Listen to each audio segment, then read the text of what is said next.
The anniversary for Malcolm X's assassination was February the 21st, and I actually had an interesting dream on that date.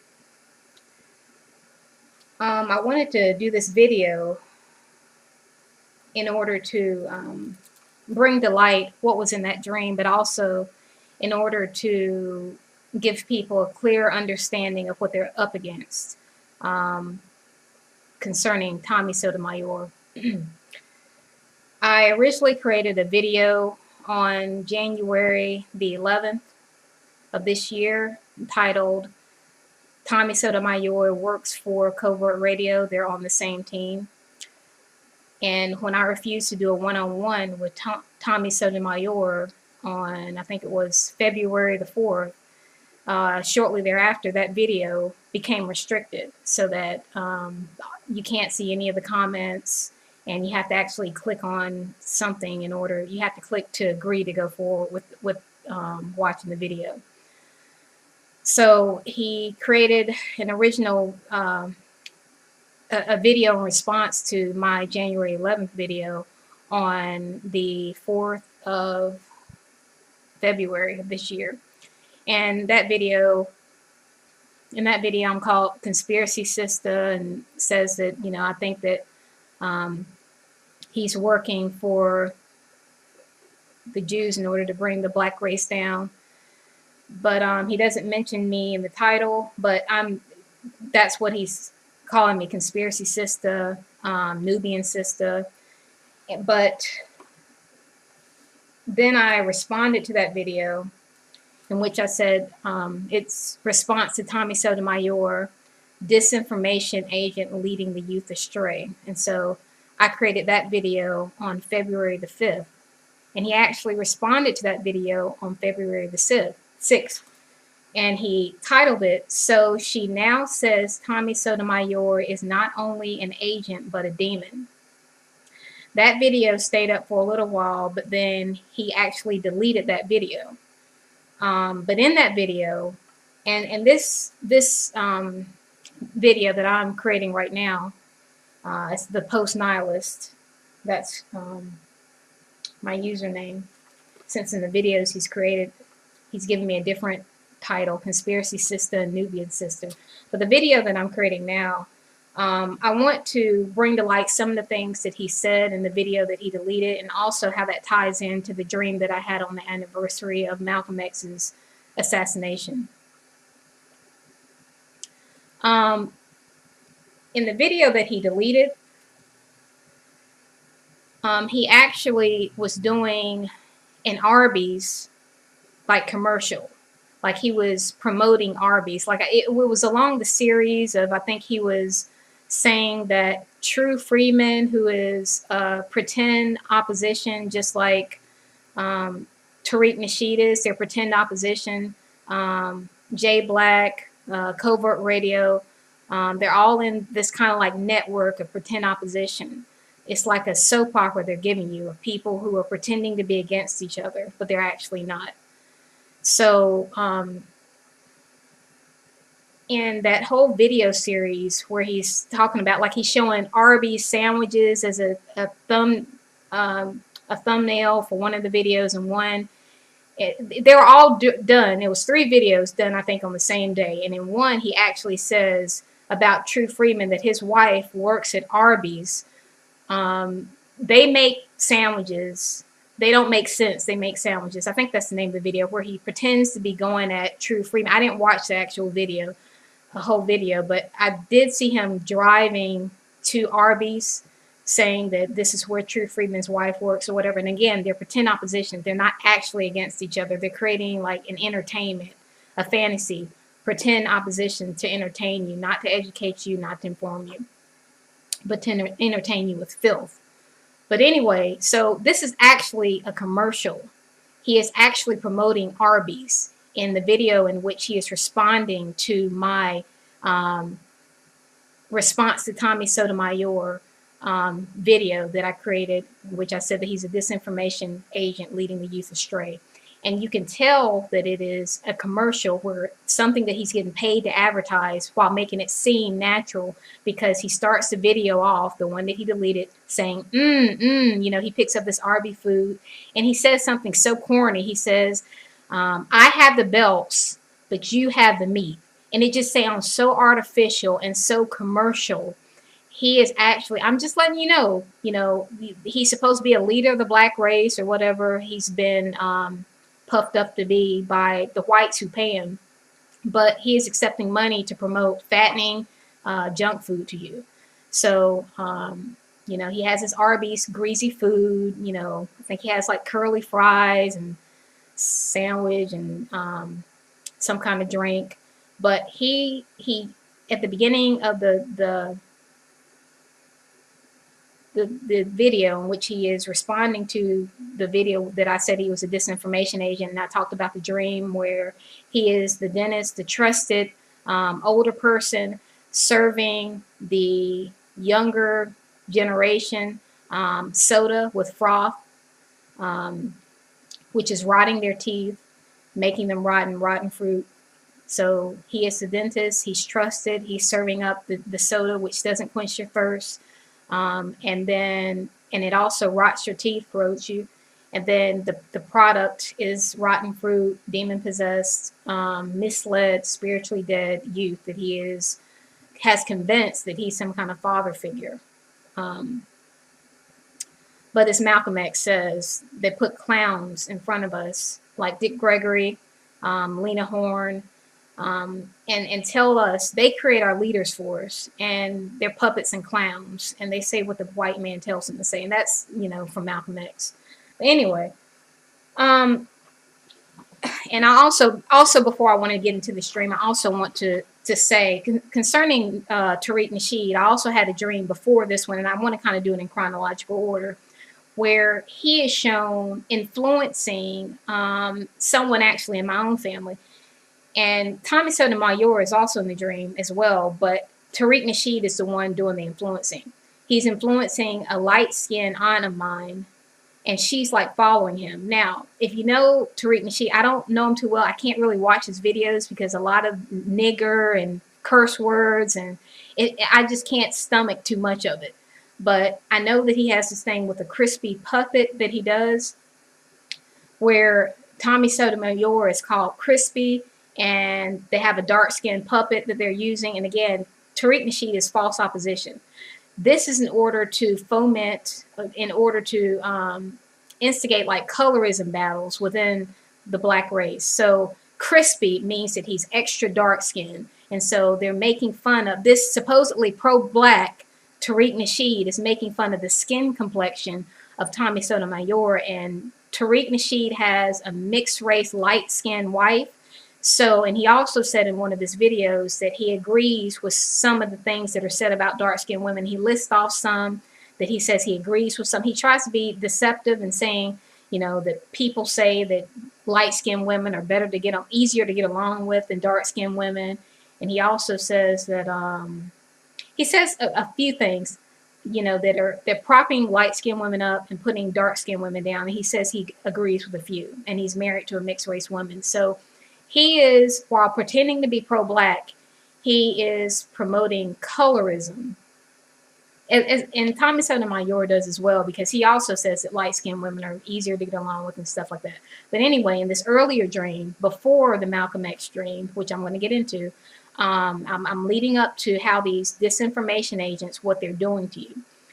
He is influencing someone within my own family. So actually, and dreams are not necessarily literal. But in the dream, he is influencing an aunt of mine who is light skinned, who told me, and so he's influenced her, and she goes along with it. She's like, okay, yeah.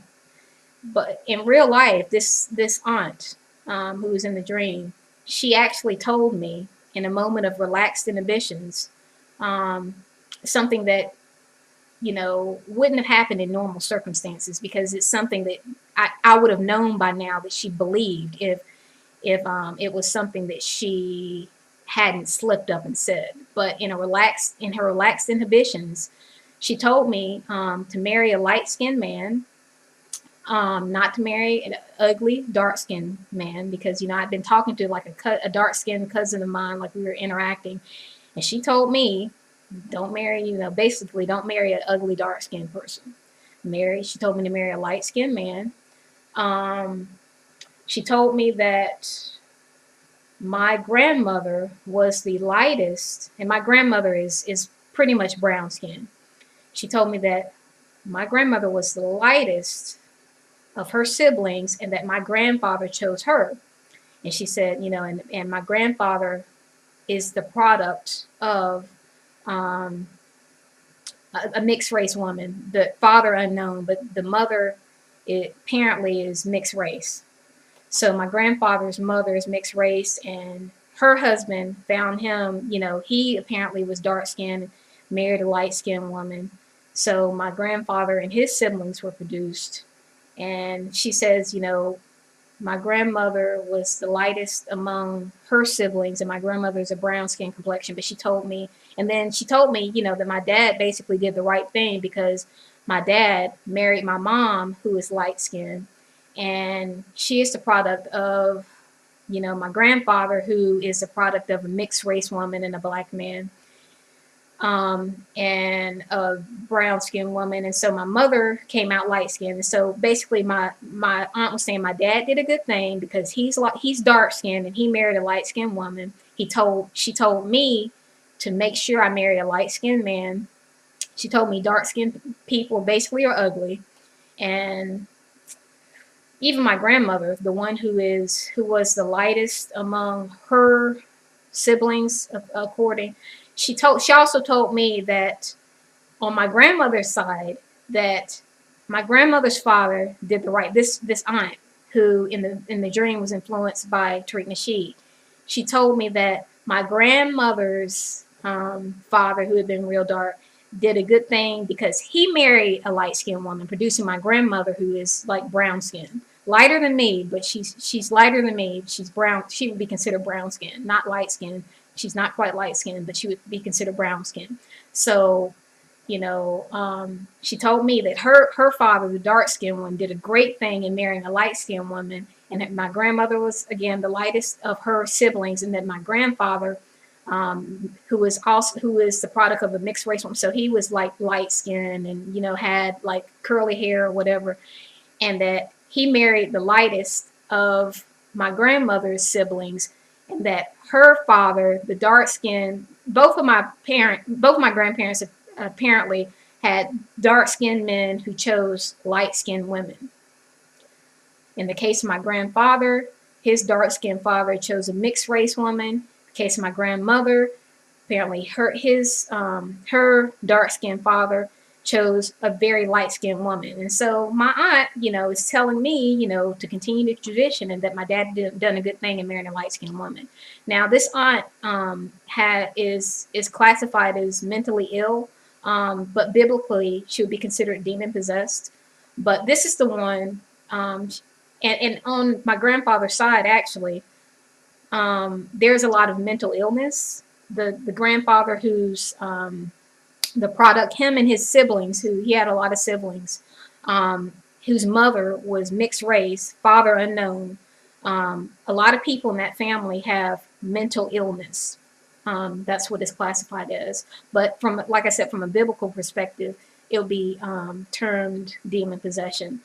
And I encourage you to read the Willie Lynch speech,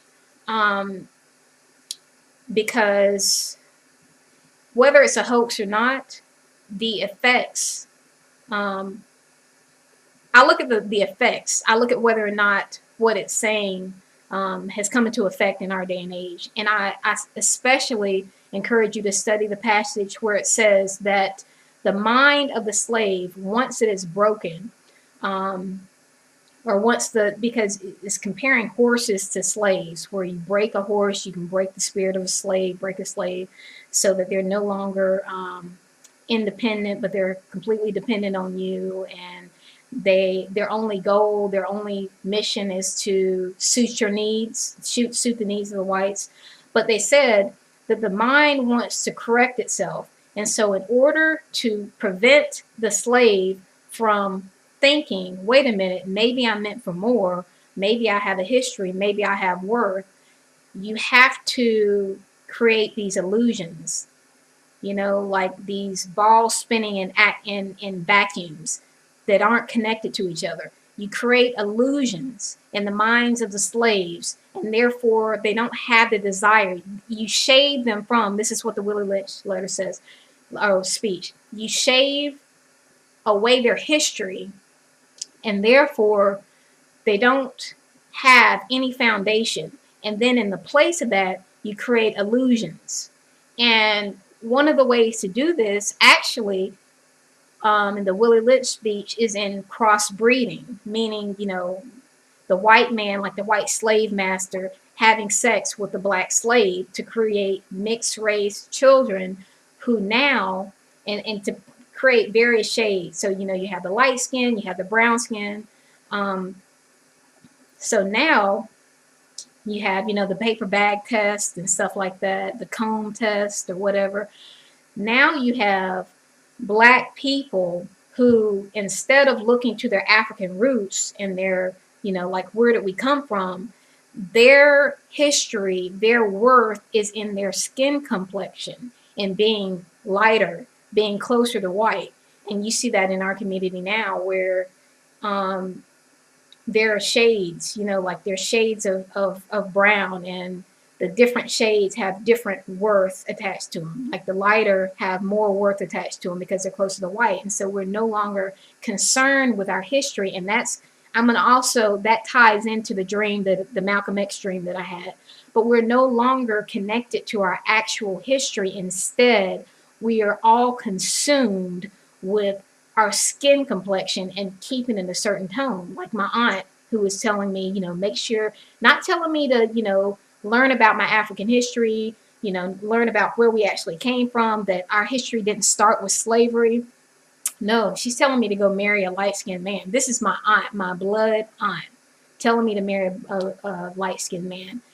And my grandmother actually, at a point of her relaxed inhibition, said at a family reunion, the grandmother who married the light-skinned husband, who is the product of a mixed race woman whose father is unknown, and a dark-skinned man, who she said she married a good-looking man who happens to be light-skinned and with curly hair, because she didn't want her children to come out looking like monkeys. That is what she said. My grandmother said that.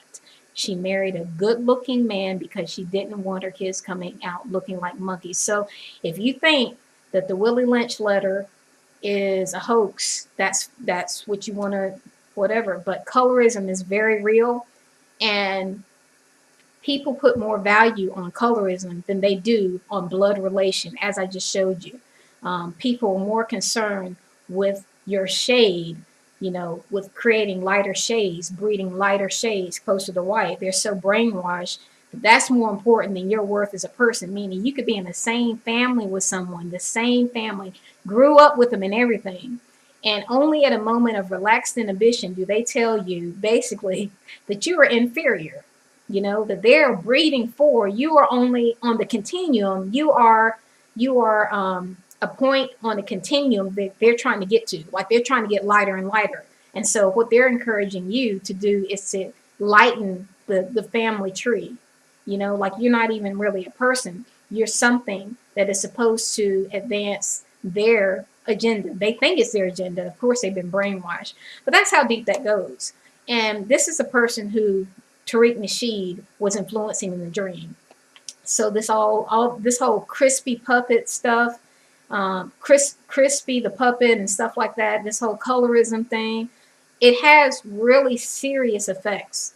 And it has been very successful within the Black community, I'm sorry to say. And in that particular dream, where Tariq Nasheed has influenced my aunt, and Tommy Sotomayor is also in that scene as well. And I see his left profile, but he's not saying anything. And I just think that means, like I said, it's a false opposition that has been created. False. Like these people are not actually against each other. It's a soap opera. They're pretending. So that's what I think that was showing. Now, a punishment was announced to to either Tariq Nasheed or both. I don't know. But it said in the dream that the punishment would be linked to or based on the number of people that they deceived. So the number of people that they successfully deceive with this deception they have won would be linked to their punishment. Now, I don't want to go into that because the mathematics of the calculations didn't make sense to me, because I'm thinking they have deceived a lot of people. So I'll just say that according to the dream, their punishment is linked to how many people they successfully deceived. So I'll leave it at that because the mathematics of it doesn't make sense to me. So now I want to get into the Malcolm X dream. And as to start it off, to introduce it, concerning the deleted video where, the deleted video from February the 6th that he deleted that was titled, So She Now Says Tommy Sotomayor is not only an agent, but a demon. And the reason he said that was because, as you can see in my February 5th video where I say that he's a response to Tommy Sotomayor, disinformation agent leading the youth astray, I say that he is a demon overlaid by a corpse, or a corpse animated by demons. And so that's what he was responding to. Now, he deleted that video, but in that video, he disrespected Malcolm X. He talked about Malcolm X's past. And I want you to pay close attention, because this stream is going to be geared towards people who would like to call themselves Christians or followers of Christ, really. That's really who it's geared toward. But I mean, anyone could, benefit from it. But if you're listening to Tommy Sotomayor, but you consider yourself a Christian, this dream is particularly important for you. But anyway, I listed 4 black males who I consider to be good leaders, and I did it on purpose because sometimes, like, he has saturated YouTube. Tommy Sotomayor is all over YouTube.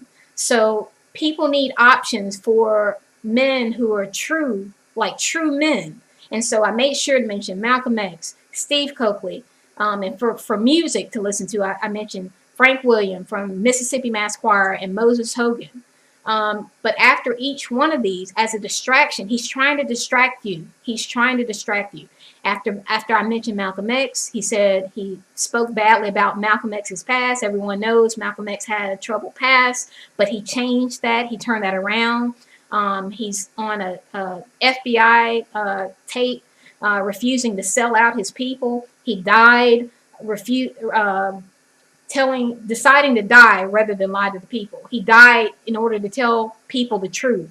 So, for someone like Tommy Sotomayor, who has sold out the people, to speak badly about Malcolm X, it's just, it's laughable.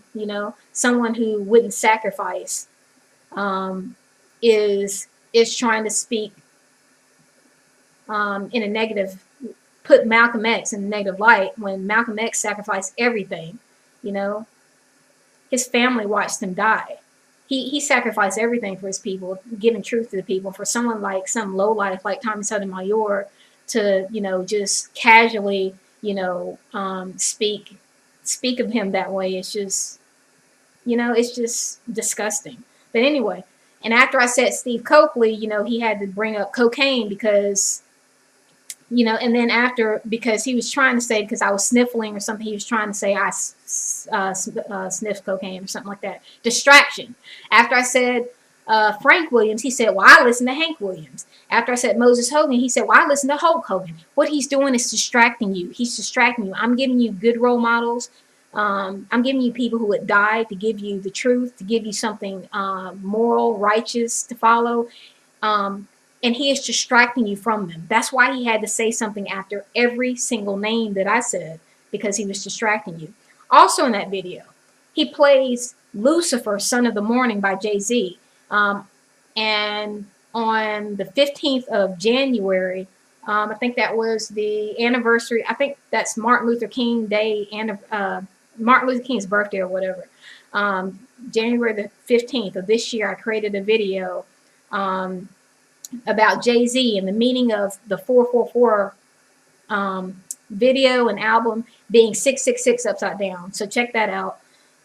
But he plays Lucifer, a Jay-Z song, during this this deleted video that he did in response to my disinformation agent leading the youth astray video. He plays that. He plays it. He's called himself joking around, okay? Because when I mentioned the ninth gate and the girl who is portraying the devil in the ninth gate, he said that everyone has the devil living inside of them. And then he goes on to play Lucifer, Son of the Morning. He plays Michael Myers, Halloween. I mean, he's like making jokes about the fact, and I'm just hoping anyone who considers himself Christian who's listening to him sees this and sees this is a truly demonically possessed person.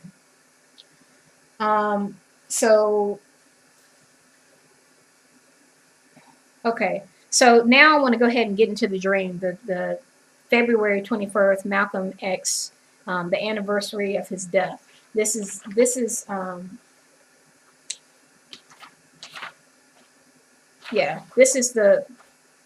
the dream that I want to discuss because it gives you a more in-depth look at these people who are leading you astray, and the solution to this disinformation that you're receiving. So, and it's a detailed dream. So, I mean, if you see me looking down, I'm looking at my dream book because, like, when you have so many details in a dream, it's easy to forget or misremember. And I want to make sure I get all of the details because the details are important in dreams because often they have metaphorical meaning. So you have to get all the details in. All right. So on the 21st of February of this year, the anniversary of Malcolm X's death, I dreamed that I was in a library. And I checked out a seemingly popular book, and it was a hardback book, and it was blue in color, and it was relatively large in size, and it's like a textbook. Okay, so this whole setting makes me think that I'm studying something. You know, I've checked out this book. It's a popular book. Okay, it's in textbook form, no dust jacket. So I'm studying something. Okay. And it has a border around it. Okay, so this gives me the idea that this is the book of the law, the Bible. It's a popular book. I'm studying it, and it's blue in color. And I've always associated the color blue, not always, but when I realized, I've always associated it with the commandments, with the law of God. And Numbers 37 through 41 indicates that the color blue is associated with the law. And the Lord spake unto Moses, saying, Speak unto the children of Israel, and bid them that they make them fringes in the borders of their garments throughout their generations, and that they put upon the fringe of the borders a riband of blue. And it shall be unto you for a fringe, that ye may look and see borders. See, they put upon the fringe of the borders a riband of blue, and it shall be unto you for a fringe, that ye may look upon it and remember all the commandments of the Lord and do them, and that ye seek not after your own heart and your own eyes, after which ye used to go a whoring, that ye may remember and do all my commandments, and be holy unto your God. I am the Lord your God, which brought you out of the land of Egypt to be your God. I am the Lord your God. And John 1, chapter 17, for the law was given by Moses by grace and truth, but grace and truth come by Jesus Christ. So the color blue is associated with the commandments and the law. Okay? And you see border, the fringes of the border. Okay? Now, on this hardback book, it has some kind of border on it. I think it's like a gold border around it. Okay, and on the front of the book, there's like a gold border, but there's no letters, no writing on it. But it's a blue book, which I associated with commandments, the law, and a border is something that separates you. It divides, it separates. It can keep you in, it can protect you, you know? Now, so I associate that with the law of God. There's no writing on the cover, and I'm sitting and I'm studying it in this library. But then Tommy Sotomayor comes by and takes it from me. And this is on February the 22nd of February the 21st, 2018, the anniversary of Malcolm X's assassination. He takes it from me. So I checked out this book. I'm sitting there. It's a blue book with a border. I'm reading it. It's in textbook form. I'm studying it. Tommy Sotomayor just comes and takes it from me. Okay. Then I see a book that seems to be the same size, and it is also in the library, and it's to the left. And this is a red book, and it's the same size, and it's like over to the left. And I'm looking at it after Tommy Sotomayor took the blue book from me, just took it from me, didn't ask, he just took it from me. Now, what is red associated with? Now, the color red, Isaiah 1, verses 18 through 20. Come now. Well, I won't read. I'll just read 18, verse 18. Come now and let us reason together, saith the Lord. Though your sins be as scarlet, they shall be as white as snow. Though they be red like crimson, they shall be as wool. So the color red, the color scarlet is associated with sin. Okay, sin. Disobedience. Okay, so right after Tommy Sotomayor took the law, he took the commandments from me. He took the, what I was studying, he took it from me. Now I'm looking over at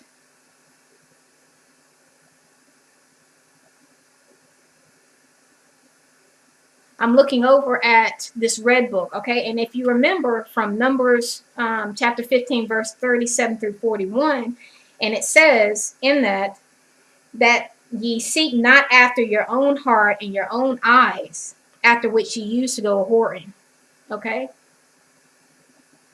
So I'm looking with my own eyes, I'm looking over at this red book, which represents sin, after Tommy has taken away the law, the book that I was studying, okay? So it's almost like Tommy Sotomayor is promoting lawlessness. He took the law, the book of the law that I was studying, the biblical representation, blue representing the law, the Bible, God's law. He took it away from me, and now I'm looking with my own eyes over at the book of sin.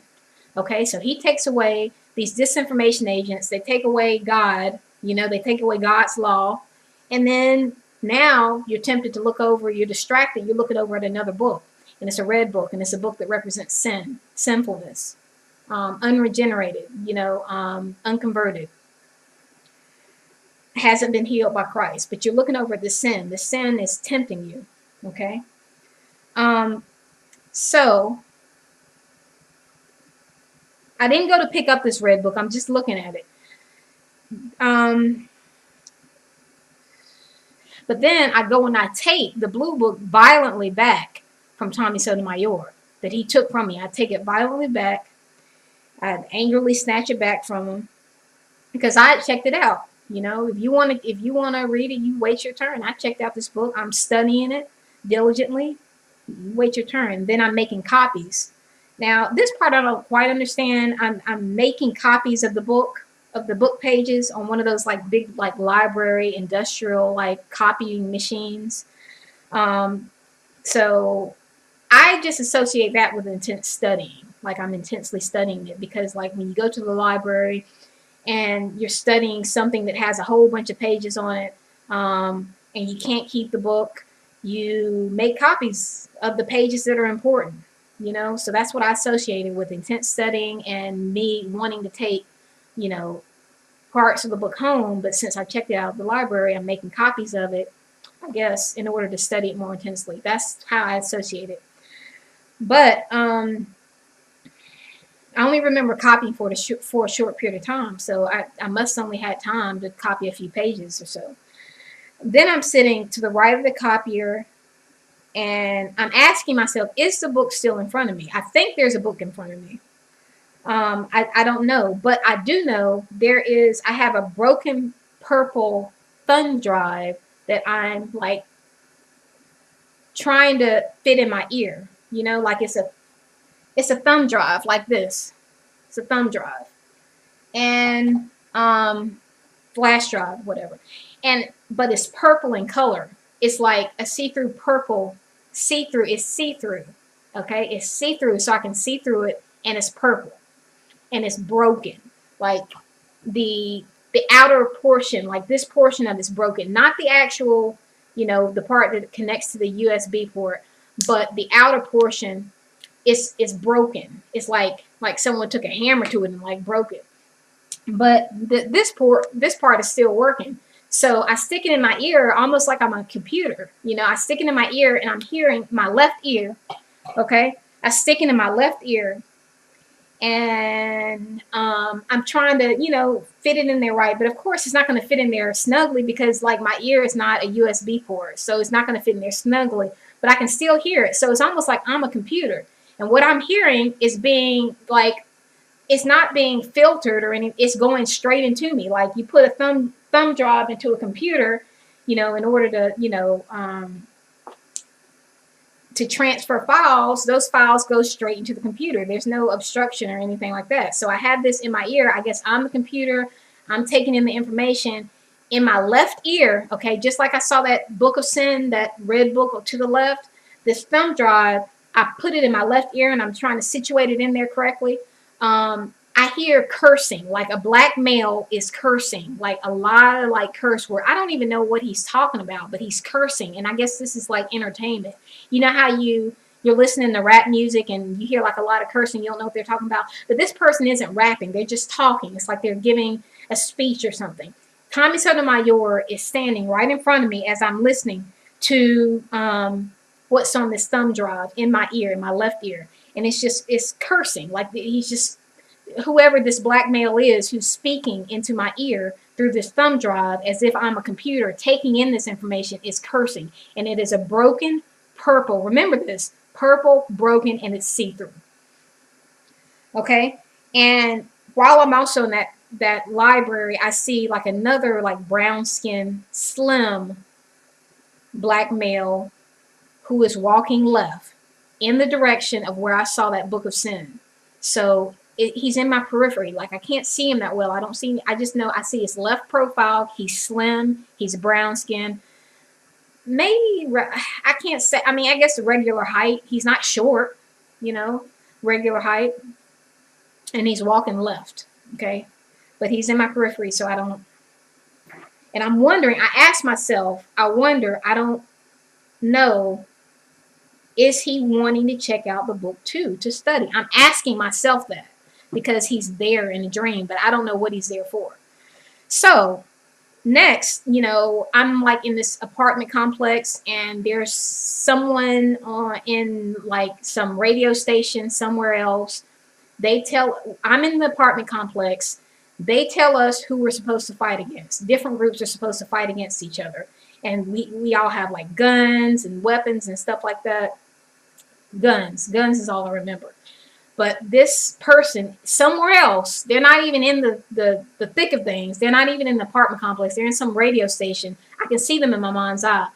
Gives us the instruction which groups are to fight against each other.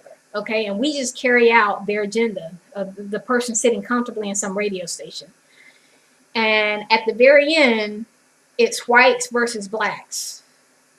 But then, okay.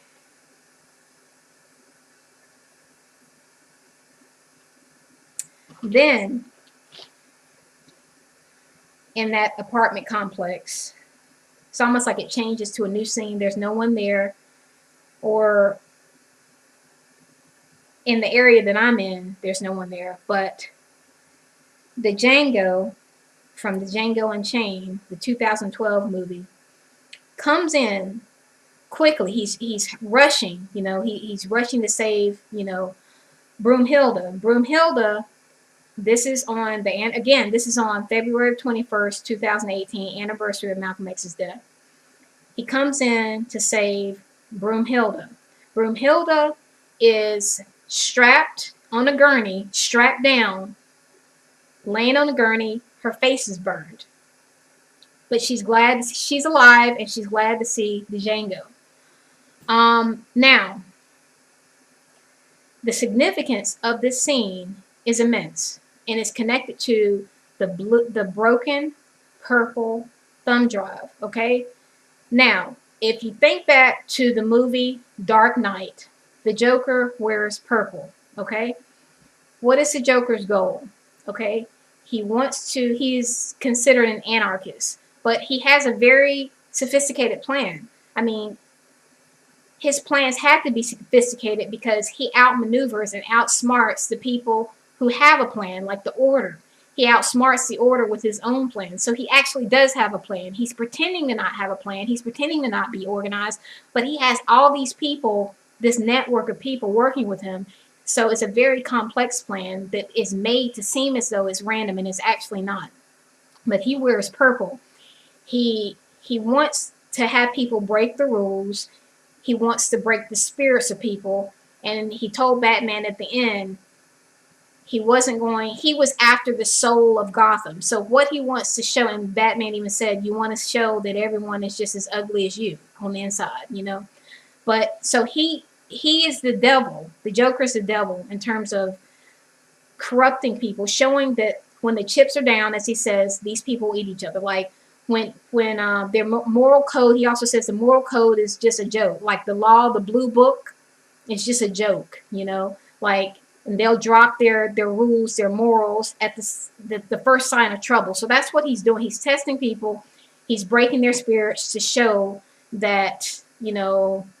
He even at one point says, "We'll see how loyal a hungry dog is." Almost to show that, you know. And he says, you know, when the chips are down, people eat each other. To show that people basically are not loyal, they're animals, and when the chips are down, that they'll behave as animals, like they're not loyal, they don't have a moral code or whatever. So it's like the devil tempting people and breaking their spirit and taking their souls.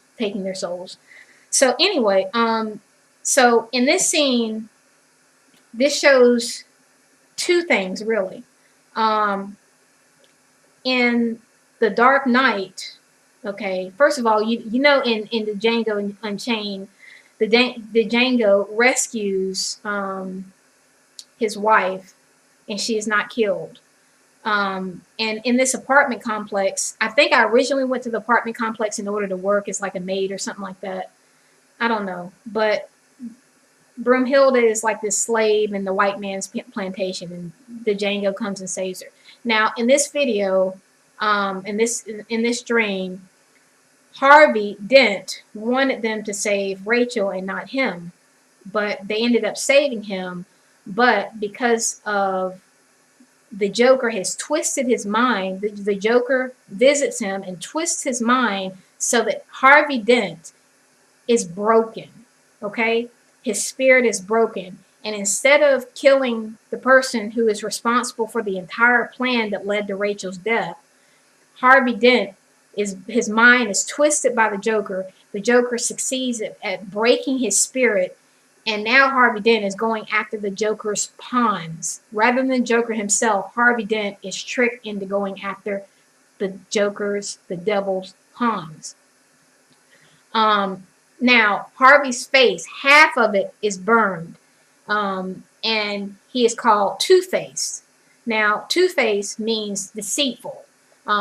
His spirit was broken, and he's deceitful. So, therefore, whatever good that he'd done before, he is now, like, on the bad side, like a Balaam. You know, it's like he was meant for good, but the devil was able to turn him evil. So, in this dream, Harvey Dent is not being saved. Like, Harvey Dent can't be saved because Harvey Dent has been corrupted by the devil to now be two-faced, to now be deceitful, and basically, you know, the Joker wants to introduce anarchy, and so take away the moral code, take away the law, take away, you know, God or whatever. But Harvey Dent says, well, let's leave it all up to chance. So he also is against the the law, the rules, because the Joker has succeeded in convincing him that, what did he say? He said, we can't be, you thought we could be decent men in an indecent time. Well, you were wrong. This is Harvey Dent basically saying, just, this is an indecent time. People like Joker, are running loose or whatever. So we just got to be like them. We got to just roll in the mud with the criminals. And that's what Harvey Dent essentially did. He became the bad guy. He lived long enough to become the villain. So he was not saved in this dream, because Broomhilda's entire face is burned. Not half the face, but her entire face. I mean, she doesn't look like she's in any pain. I mean, this is a dream. This is metaphor. But her entire face was like burned, and it wasn't even like hideously burned. It was just show me that her face was burned, but it wasn't halfway burned. She wasn't Two-Faced. She didn't become Two-Faced. The devil didn't break her spirit. She's not deceitful. He didn't take her soul like he did Harvey Dent. So it's almost like saying that the Django saved the right person, because, the Harvey Dent character couldn't be saved because he was too weak to endure the devil's deceit. He became broken. And if you look at, again, the Willie Lynch letter, the Willie Lynch speech, you'll see how he talks about breaking a horse being similar to breaking a slave, and how, to break the spirit. And essentially, the purple thumb drive that I'm listening to my ear, which is a black male saying a lot of like curse words. This represents the disinformation agent whose spirit has been broken. They've been broken like a horse, like a slave, broken spirit by the devil. And this broken thumb drive, who is wearing purple, indicating that they now belong to, because you know how the devil was, the Joker and the devil, the Joker was able to get all these people on his side. Like, he was able to get all these people to become corrupt. He corrupted these government officials and these police officers and whatever. The devil does the same thing. These people, their spirit has been broken. So they're on the devil's side. They wear the purple, the purple thumb drive, but they're broken. Their spirit has been broken. They have become like Harvey Dents, they were broken by the devil. But I don't want to say that they're Harvey Dents, because I don't know if they were ever good. But essentially, what's important to realize is that they've been broken by the devil. Okay, the devil has used their hardship against them or whatever, and instead of blaming the devil, instead of seeing the devil as the enemy, they decide to go along with the devil's plan. So these are people who have been broken by the devil, and now you listen to them, and they're cursing, their propaganda, their agenda is going into you. You're the computer, and it's going into you. So you're listening. These people you're listening to, they're broken. Their spirit has been broken by the devil. And so that's the significance of the purple and the broken purple thumb drive. These people are broken, and that was the devil's goal. He set out to break Harvey Dent, and he succeeded at it. And now he puts these Harvey Dents in front of you. They're broken, but they're seen as the leaders of the community. And the whole idea, he says that at the end, he talks about breaking the spirits of, the Joker talks about breaking the spirits of the people in Gotham completely when they find out. And he talks about he didn't want to risk losing Gotham's soul to Batman. He wants Gotham to lose its soul, and he wants to break their spirit by showing them the real Harvey Dent. So Harvey Dent is a leader in the community, but Harvey Dent has been broken by the Joker, and so he's using these people that he's broken in order to break other people. You see what I'm saying? Like, the whole goal of the Joker is very sinister, because they make it seem like, oh, he even says he's just a dog, following cars, he just does stuff, but he has a very obvious, distinct plan, and that is to break people, to get them to drop their moral code, to get them to stop studying the Bible, stop studying the commandments, stop studying the law, and look over to the book of sin and be captivated by sin. Okay, so he has a very clear objective, and he was successful in breaking Harvey Dent. Okay, he broke his spirit and he became a bad guy. And so these broken people who, you know, are now on the devil's side, they've been broken by the Joker. The Joker, you know, targeted them. He won. They are now being, as different disinformation agents, they're being put into you. You're the computer and you listen to them. They're going into you. And they're broken. They're broken people, broken spirit, and they're going into you. All these curse words, this filth, and you're being, into your left ear, you're being distracted from the law, and you're turning your attention to sin and to death. So, you know, okay. So, and the other aspect of this is, sadly, Malcolm X's wife was actually in an apartment complex in her apartment when her grandson set fire to the hallway of the apartment because he didn't want to live with his grandmother. He wanted to go back to his mom. His mom had to have him live with his grandmother because she was set up by an informant who was an old, like, school friend or something. She was set up by him with a plot to kill Louis Farrakhan or something. So, like, she was having issues with that, and I think he was sent over to live with his grandmother, but he wanted to go back to Texas, so he set fire to his grandmother's apartment. His grandmother, Betty Shabazz, ran through fire in order to save him because, of course, she didn't know he had set the fire and he was somewhere safe. So she ran through the fire to try to save him, and she ended up dying, but she was burned over 80% of her body, okay? So the significance also in this aspect of the dream is that Betty Shabazz, oh, I don't know if I mentioned this, that Broomhilda was strapped down. So she was strapped down like Harvey, okay, in Dark Knight. She was strapped down to the gurney, but apparently the devil was not able to break her because, like I said, her whole face was burned, but not half her face. So it's like she wasn't corrupted. Broomhilda was not corrupted.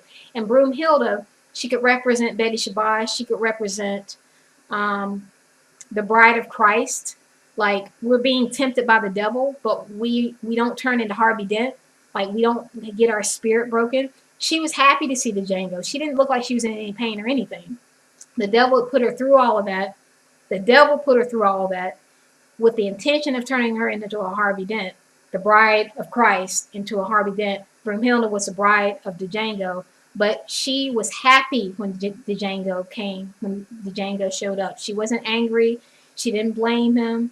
It's almost like Christ coming to rescue the bride, okay? So Betty Shabazz was willing to walk through fire for this boy, and she ended up, like I said, 80% of her body burned.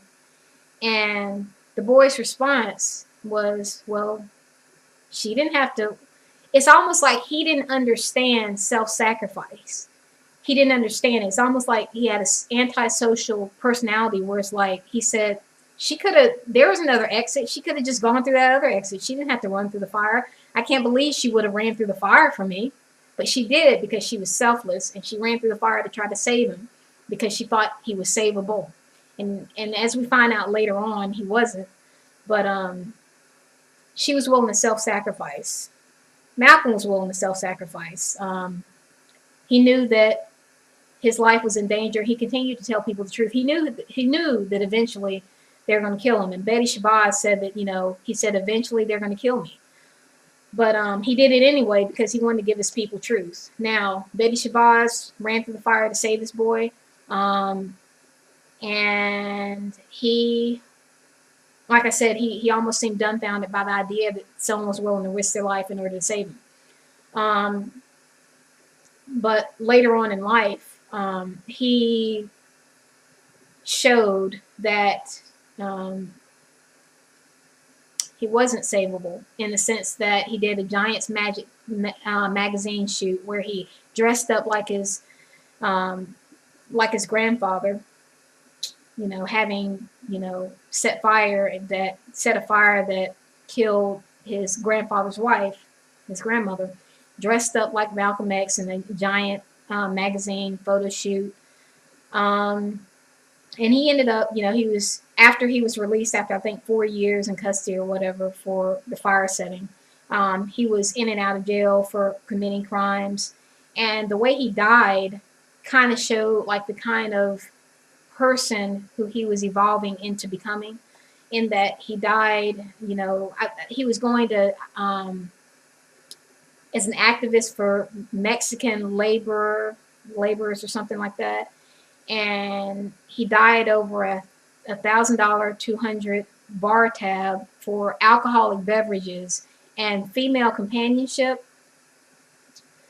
So, he was drunk. Apparently he had, his blood alcohol level was like 3 times over the legal limit. And, he was beaten and killed for not paying for alcoholic beverages and female companionship.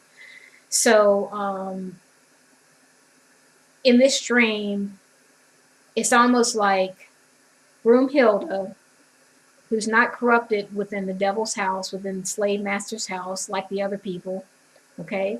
And the Django Unchained, as you see, the other black slaves are shown as being content. They're in slavery, but they're content. So it's almost like Broomhilda is not content. You can see it in her actions. She's not content in the slave master's house, being a slave. Okay, and like I said, with the Willie Lynch letters, we've been separated from our history. But these slaves are content. Like they're shown as being content. But Broomhilda is not. And so she's uncomfortable. She doesn't like it there. And her husband, the Django of Christ or whatever, is coming to save her from her slave condition.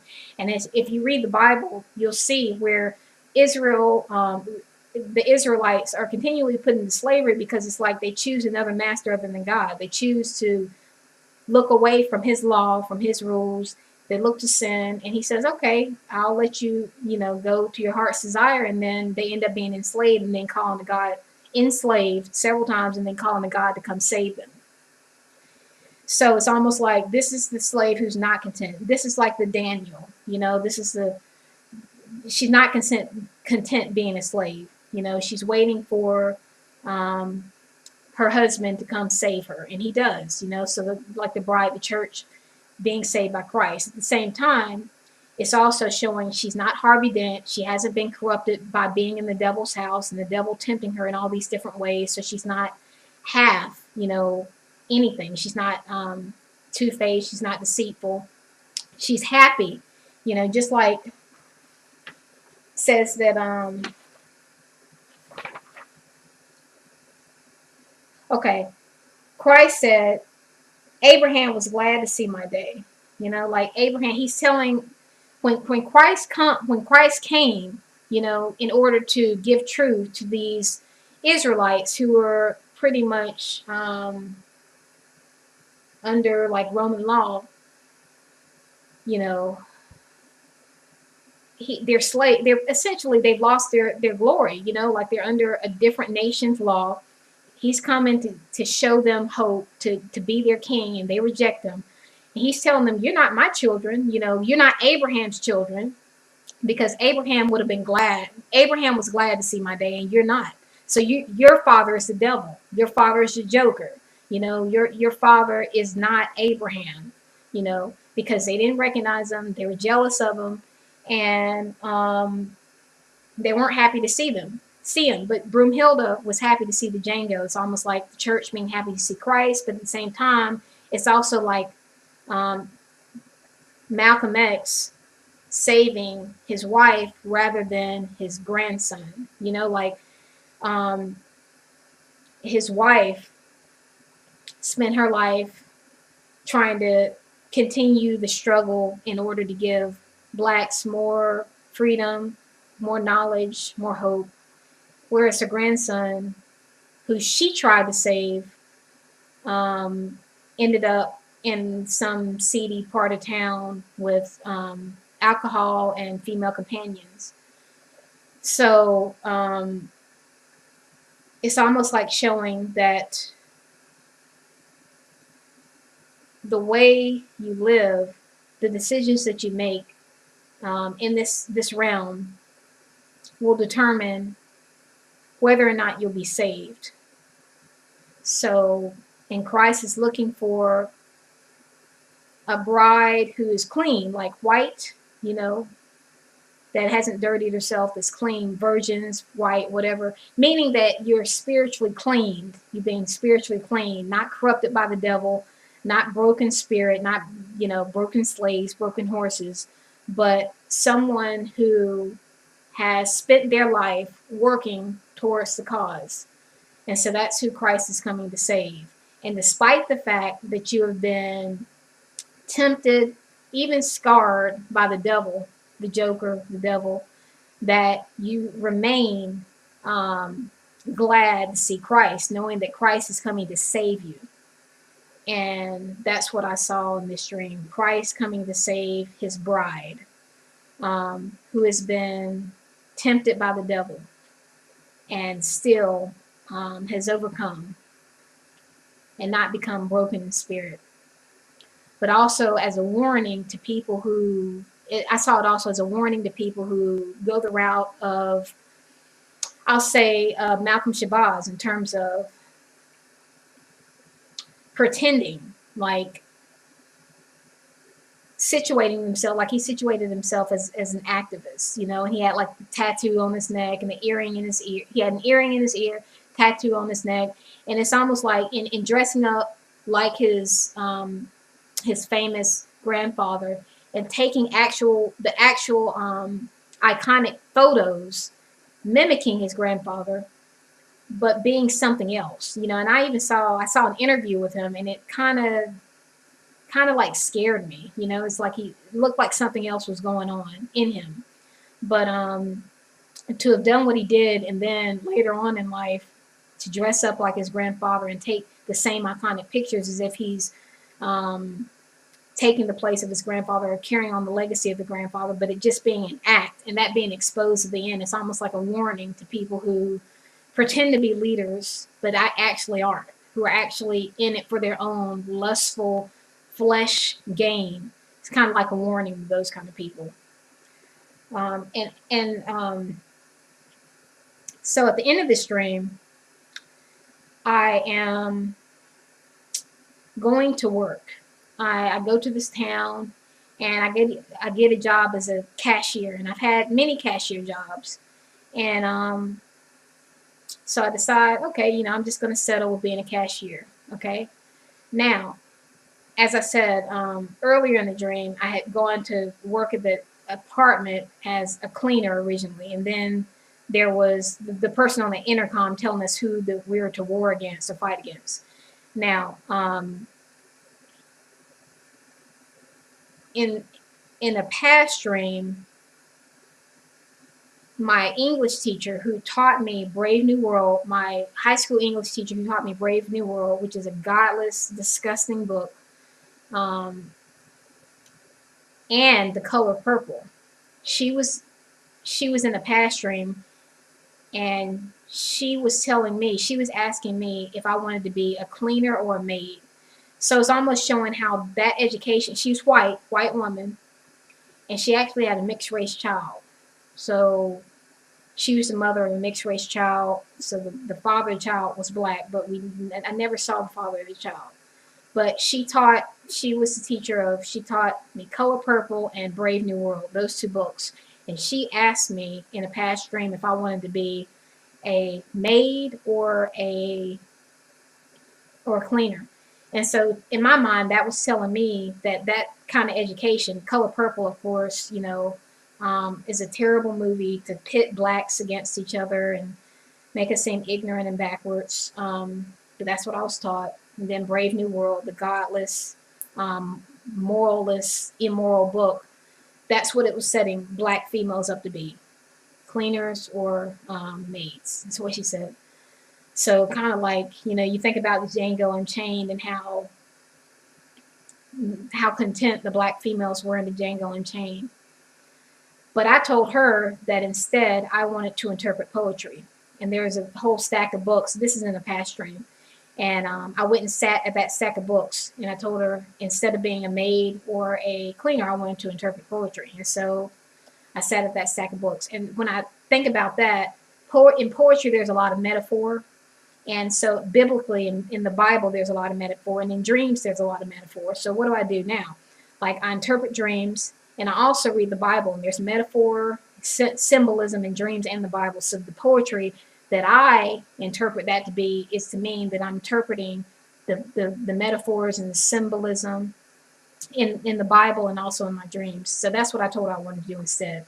Now, that last dream ties into the ending of this dream, the Malcolm X dream, where I go to this town, I get a job as a cashier, I'm just content doing that because I've done other cashier jobs before. But then I'm at this library. Now, I thought this was interesting because, I also had a dream a few nights ago where I'm going around in circles, and I know I'm going off on a lot of like side streets or whatever, but I want to make sure, I think it all ties in together. Like I have many dreams, but some tie in together. So I'm running around in circles on the top floor of this library that reminds me of this library. It's a regional library in the white neighborhood of the city that I grew up in. I'm running around in circles because I hear the footsteps of giants, and I'm thinking giants mean Nephilim. And I have a video in which I discuss who the Nephilim are, if you want to check that out. But I'm running in circles on the top floor of this regional library in like a white neighborhood that I used to go to. And the top floor is the second floor. And on that floor, I used to check out philosophy books, I used to look at, this was before I was converted, before I was born again. I would look at looking for truth, at this library. I'd check out like Heidegger and Sartre and, all these different philosophers looking for truth, And so in this dream, I'm like running around in circles because I hear these giant footsteps, but I don't see any giants. It's almost like a ghost. But I'm running around in circles trying to get away from it. Meanwhile, it looks like evil spirits that are running towards the door in order to enter the second floor of this library. And so someone goes to go close the door, but I tell them that won't do anything. They're spirits. They can travel through doors.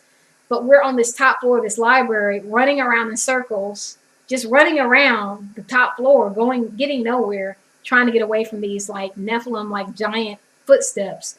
And to me, that indicates that when your head is filled with false knowledge, false information in the library, like the whole idea is to make it so you have no protection, no real information in order to keep the demons out of you.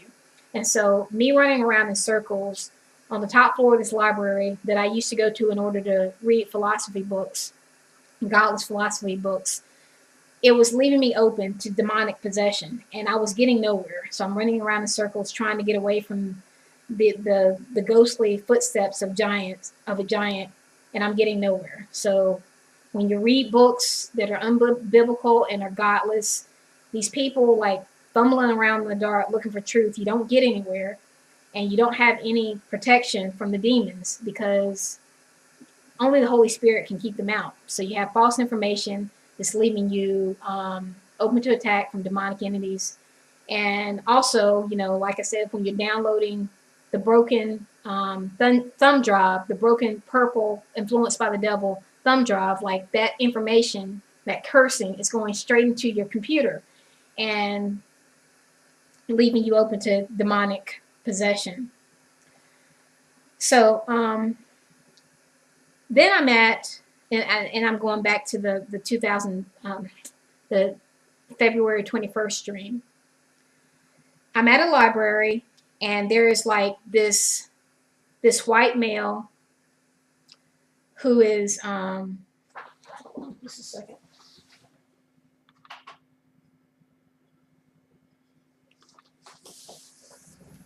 There's this white male who's about 40 or so, and he is like giving us an orientation. So I'm at a library. I guess I'm trying to get a job at this library. And so he's doing like the orientation. I'm sitting on a row. There are 3 rows, and he's doing the orientation in order for people to work at this library.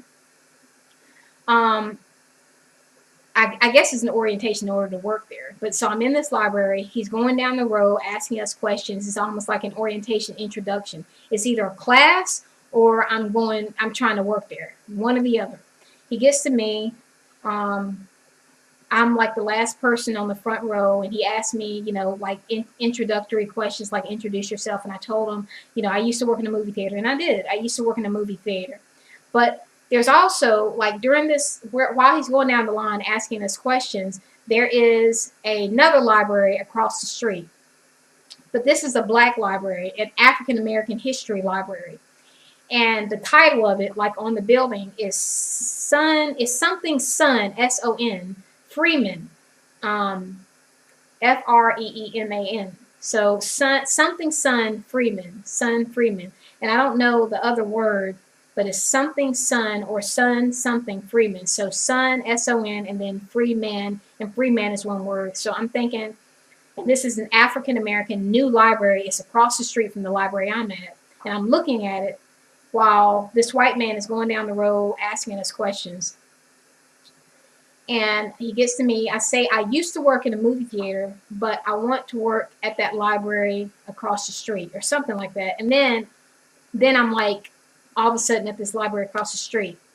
And I think it's interesting because I found out a few days after the anniversary of Malcolm X's death that Billy Graham, America's pastor, like the inspirer of mega churches. I mean, he had like stadiums where he would preach or whatever. America's pastor. He also died on the anniversary of Malcolm X at 99 years old, and he is buried, requested and was buried at his Billy Graham Memorial Library. So he's buried at his library.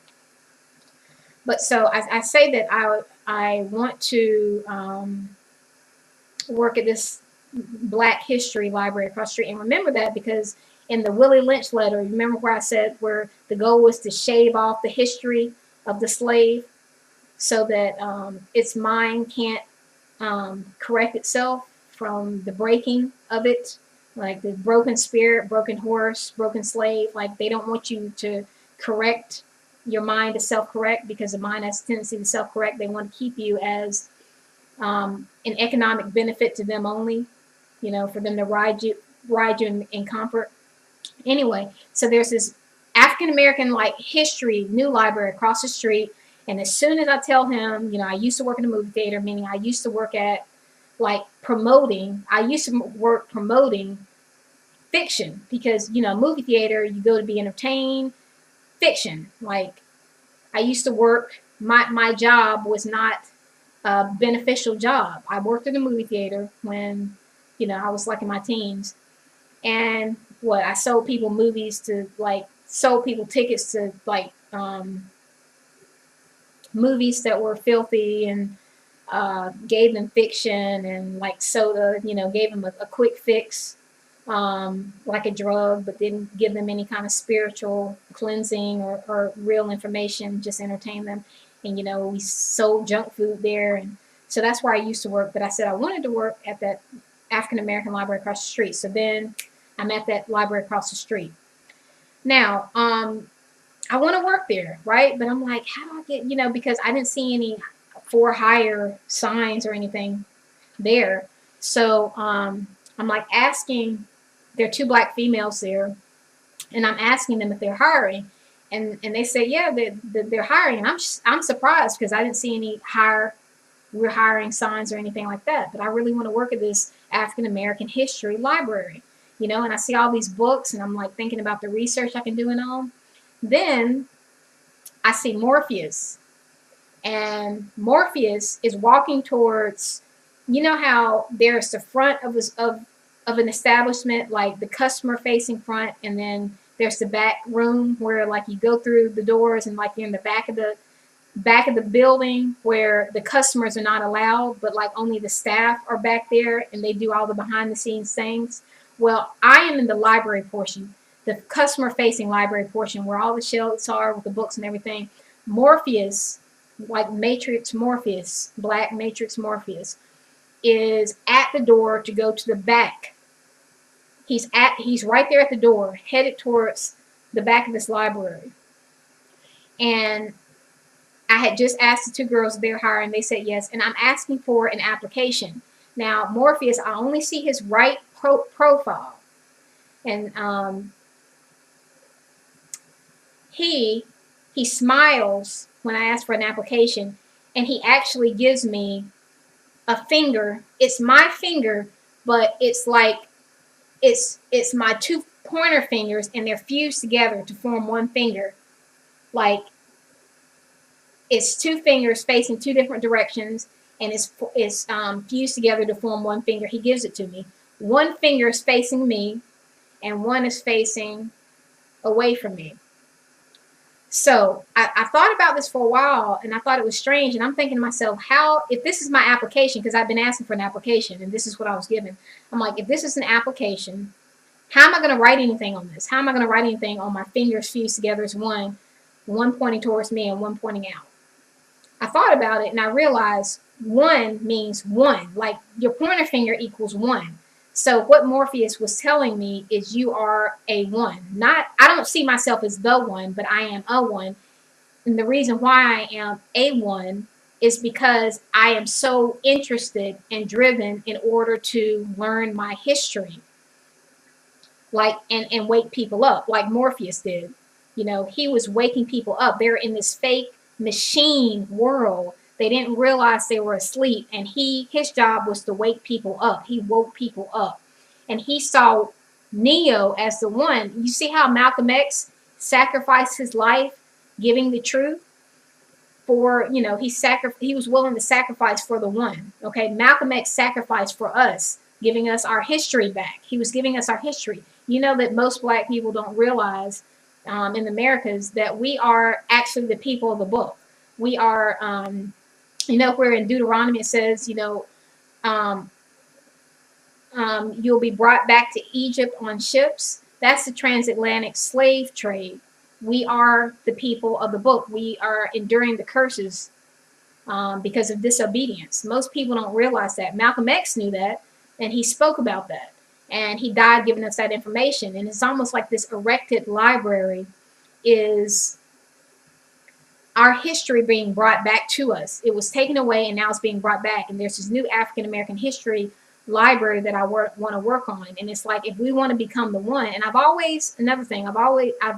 say always, but I've associated Malcolm X with Morpheus because of how he gave us the truth, and how he was willing to die in order to give us the truth. And so anyway, and this happened, I had this dream on the anniversary of his death, and he's walking towards the back, meaning he's no longer in the front-facing, customer-facing part of the library, this African-American new library that's been erected, but he's going to the back where he won't be seen.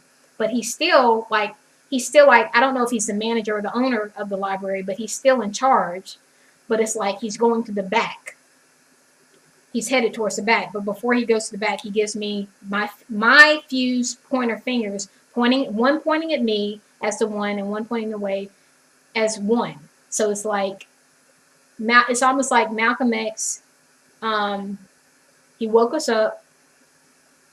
He gave us back our history because, of course, we've been taught that we are not the people in the Bible, that the Jews over there now, the whites that come from Europe, we've been taught that they're the people of the Bible. They don't fit the curses, but we've been taught, we've been brainwashed.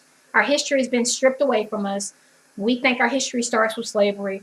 He died, giving us that information and exposing the false leaders within our community, being a real father, being a real, a real leader, a real father, and exposing the Elijah Muhammad's, the fakes, the people who are morally corrupt. He died giving us truth, and he was willing to die in order to create not just one, but many ones. Hopefully, people willing to wake up the Black community to our actual history. But he is being the roadblocks that are being put in the way of that are in the form of the Tommy Sotomayors in the library. As we're studying, we're trying to get our history back, our law back that kept a border around us. They are interrupting our studying. They're taking our book of law, our Bible. As you know, Tommy Sotomayor is an atheist. He curses all the time. These people, they curse. Tariq Nasheed, they curse. They talk about filth. They're distracting us from our history and from our biblical roots. And they're distracting us to look over. And I think Tariq Nasheed, he started off showing people how to be players or whatever, telling men how to use women or something, how to be a player or something like that. I think that's how he got his claim to fame. But anyway, they're directing us to the book of sin. Okay? They are distractions. They are broken. Their spirits have been broken by the devil, the Joker, or whatever. And they're being used in order to take our souls, for the Joker, for the devil to take the soul of Gotham, so to speak. And their files are being transferred into us when we listen to them. They're broken. Their spirits have been broken. They're immoral. They don't have any rules, because the Joker says, live without rules. Harvey Dent fell for it, so he became broken. So they don't have rules. They curse. They give us filth.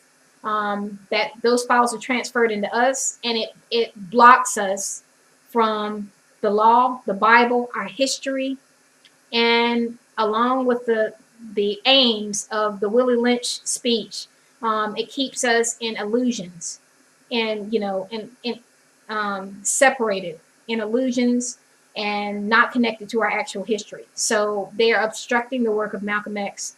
Malcolm X would have us to be the one to work at his African American history library, and therefore connect us back with our past. So to correct the mental job that's been done on us in order to make us workhorses and slaves.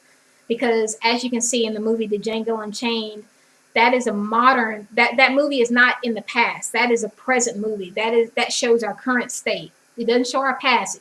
It shows our current state. So in order to correct that, we have to be connected with our history.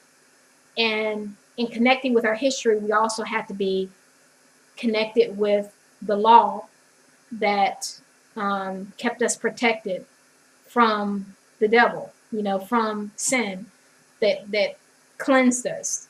So the Bible is actually our history. The Bible is our history. And Malcolm X, along with others, sought to build that library of our history, and to remove us from the false library that we had been in, and remove us from our servitude due to disobedience, where we were sold to our enemies and no man will buy you. He was trying to correct that and have us introduce us to our actual history. And so it's up to us if we want to be the one and continue that and help wake people up, or if we want to continue to listen to these broken-spirited moral failures that the devil has corrupted. Not only has he corrupted them, but in the case of Harvey Dent, he actually had them go after his own. The devil, the Joker, had Harvey Dent go after the devil's pawns. That makes no sense. And when you think about what Tommy Sotomayor is encouraging, who he is encouraging the world to target, you'll also notice it makes no sense to go after the devil's pawns.